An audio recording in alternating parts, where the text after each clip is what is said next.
Gumawa ako ng short videos, nakita, ginagamit ko to, no? Akala yata kung ano nilalagay. Actually, ito po yan, no? Tingnan nyo.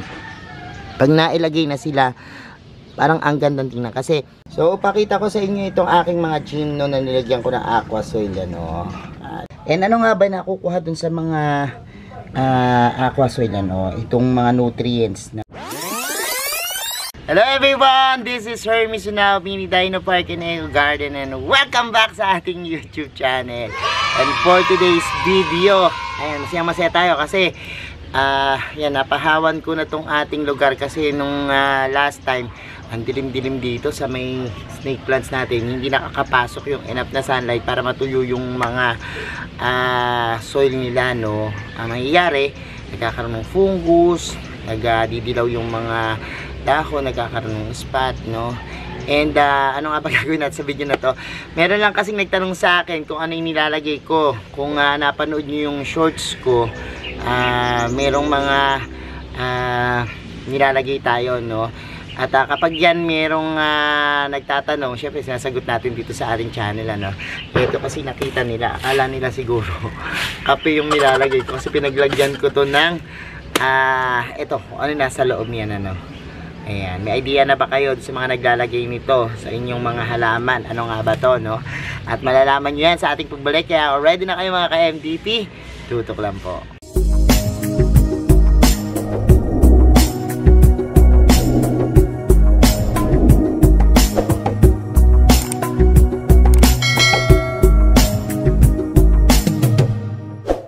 And we're back mga ka-MDP. Last time nakakita sa akin, ano, may gumawa ako ng short videos, nakita, ginagamit ko to, no. Akala yata kung ano nilalagay ko kasi nakalagay dito sa lalagyan ng kape, no.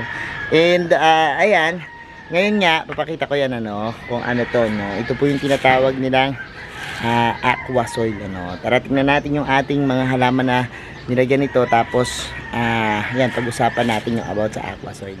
And ito na nga po yung mga pinaglagyan ko, no. Kung mapapansin nyo po, ayan, no, may mga maliliit na bilog-bilog. Yung iba nako-confuse kung ano to kasi ang pinaglagyan ko before, eto, yung aming lalagyan ng kape, pinagbasyukan. So sabi nila, ano ba yan, ano, kasi ito parang mga bilog-bilog na marang mga buto, no. At yan, parang magkukumpara siya sa buto ng okra, no. At yun nga, sabi nila, ano po ba yan? Tataba po ba yan? Or something na makakapagpaganda ng halaman? Actually, ito po yan, oh. Tingnan nyo. Pag nailagay na sila, parang ang gandang tingnan. Kasi, usually po tayo, kapag halimbawang nagtatanim, ang nilalagay natin is yung pebbles, ano, no? Para matakpan lang yung mga parang mga bato-batong ganyan. Ito kasi yung normal, yung bare na potting mix natin. Yan, minsan ganyan yung itsura. At kung meron naman tayong pang toppings, nilalagyan natin. Pero napili ko lang na ipang topping sa kanila is itong mga tinatawag pong aqua soil, ano. Yan po yung usually na ginagamit sa mga aquarium, no, sa mga plants na itinatanim sa aquarium. So ito po pang tubig, ano, yung ganitong klase ng mga lupa, no, or ng soil, no. Pero tayo po, ito ginagamit ko minsan sa aking mga cactus and succulents, no.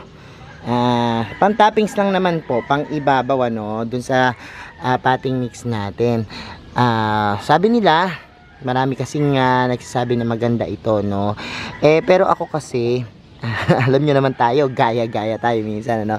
Pag yung halimbawang meron tayo nakikitang uso-uso or maganda sa mata, nakikigaya tayo kasi yung mga ibang plant enthusiasts tulad ng mga collectors ng cactus, succulents, mga naglalagay sila ng ganyan, ano.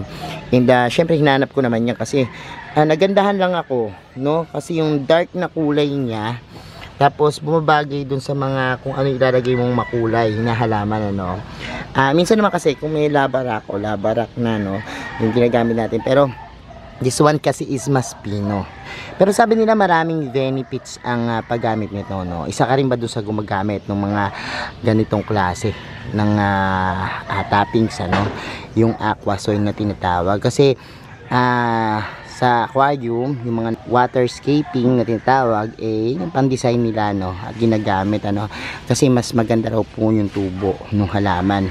Pero sabi nga, maraming benefits ito, tulad ng mas napapaganda yung rooting systems, ano, nang sa gayon hindi mabulok, ano, pag ginamit yung ito, no, aqua soil, yung ugat, kasi yung root rot yung karaniwan nating nag-encounter kapag halimbawang nag-aalaga tayo ng halaman.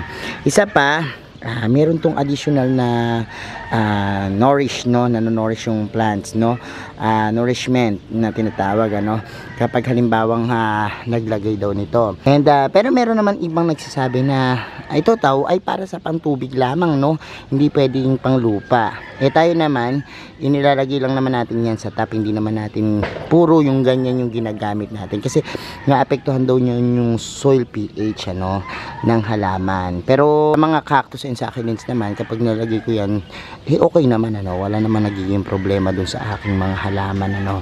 In fact, nakakatulong pa nga po ito. Hindi niya masyadong absorb yung tubig, ano, kumbaga nare-retain lang yung moisture sa halaman, ano.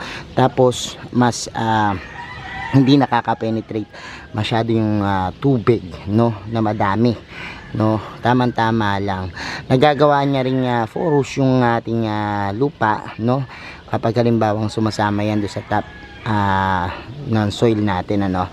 The same time, napipigilan yung pagdami ng unwanted na mga damo-damo, no. So yun yung kagandahan sa akin, no, na paggamit base sa aking experience nitong mga aqua soil. Plus factor nga yung sinasabi ko sa inyo na magandang tingnan. So andito tayo sa collection ko ng mga cactus. Ayan, oh, naunahan na ako sa Labubu Patch yung Gymno, nilagyan, ano, yung ating Gymnocalycium na cactus, nilagyan niya, no. So marami pa naman ditong pwedeng lagyan, maghanap tayo.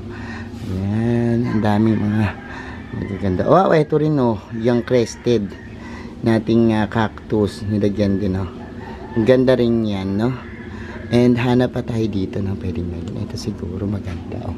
Maganda rin yung pot niya. Tapos yan, so kunin natin tong Gymno na to, tapos lagyan natin. So eto na nga yung ating lalagyan, ano. Kapag meron kayong collection ng mga cactus, succulents, lagyan nyo po nito, magandang pang ano to, pang ibabaw, ano.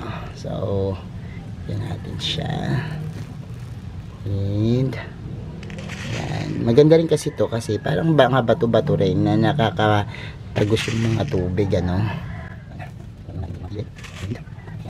So, ano ba? Tapos ito. Yan siya. Nakakita rin ito. Kasi babas nito yung mga lagyan nito. Tapos ito, babas nito yung bag. Ayan. Ayan. Oh. Kaya yung cover na. Sabi lang ako itong mga dito mo. Yan man. Lagyan siya. Lagyan siya lang. Yan. Yan lang siya. So, o diba? Diba? Ang ganda nito. Diba? Dito. Yan. Oh, yan. So pakita ko sa inyo itong aking mga Gymno na nilagyan ko ng aqua soil, ano. Dito naman kukumpara natin. Ito yung before nilagyan, tingnan nyo itsura. Pero kapag nilagyan na ng aqua soil, grabe, napaka flawless ng itsura niya, no, at napakaganda, linis tingnan, ano. Unlike kapag yan hindi pa, ganyan yung itsura nila, no.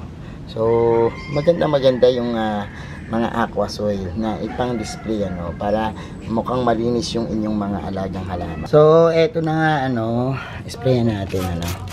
Yan, tingnan nyo naman kung gaano kaganda yan kapag na-spray yan. Oh wow, ganda ng plants natin, ano, mas tumitingkad siya, no. And ano nga ba nakukuha dun sa mga aqua soil, ano, itong mga nutrients na makikita sa kanila? Unang-una yung nitrogen, ano, na source po yan ng essentials para sa growth at pag-regulate ng paglaki ng halaman, ano. Phosphorus din po, yung NPK na tinatawag yan, phosphorus, potassium, yan, meron po yan, ano, iron, tapos magnesium, no. Yan yung mga nakukuha po sa paggamit nitong mga aqua soil, ano. Kaya maganda dito talaga, no, kapag halimbawang ginagamit sa ating mga halaman. So ayan, display na natin uli yung ating yan, nalagyan ng aqua soil, ano. So ayan, napanood nyo na yung ating vlog at nalaman nyo na yung ginagamit ko, no. Doon sa mga nagtatanong, yan po ay aqua soil, ano. Try nyo rin po yan sa inyong mga halaman. And usually dun sa mga ginagamitan natin, nakita nyo na may mga uri ng plants na yan, ano. At yan, maganda yan na gamitin, ano. Thank you so much sa inyong panonood at salamat sa lahat na nagla-like, nag-share at nagko-comment sa ating mga video. Sa mga hindi pa po nag-subscribe sa ating YouTube channel, kung bet na medyo bigat ang usapan plants and gardening, ay mag-subscribe na po kayo, no. Huwag nyo kalimutang i-hit yung notification bell para laging updated sa aming latest uploads, pati po sa iba't iba nating social media accounts sa ating TikTok, Instagram, Facebook pages. Search na po Hermes Unao or Mini Dino Park and Eco Garden, makikita nyo na yan. Salamat ng maraming mga ka-MDP, and this is Hermes Unao nagsasabi sa inyo ng happy planting. Bye!